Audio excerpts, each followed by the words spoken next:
এটা তো ওখানে যুদ্ধ একটা লেখা গেছে একটা রুট, এটা তো তখন তারা লয়ে গেছে পুলিশ থেকে ওখানে লয়ে গেছে একটা রিপোর্ট বানাইছে।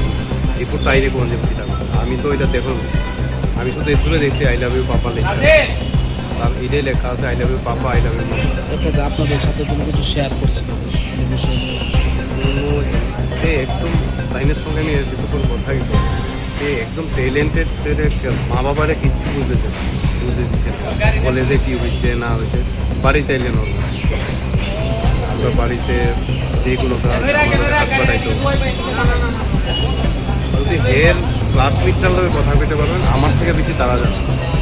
আমি তো হেরে ঘুমে দেখা যাই, আবার রাত্রে আয়া বরাত পাই, বেশি আর ডিস্টার্ব করে। যেদিন আমরা বাড়িতে যাই ওই দিনই একটু বাবা এত ছোটো থেকে আমার তার জন্ম আমার আছে, আমাদের বাইরে বাইরে আসছিল খেলাধুলা। এখন আমরা রিটায়ারমেন্ট আমাদের করে বাড়িতে, এখন আর বেশি কোশ্চেন করায় না। তো আপনার ছেলের নামটা কি তো জানি? রোহন বয়সটা কত জানি? 21 কলেজে সে পড়তো। সিআইটি। আপনাদের বাড়ি কোথায়?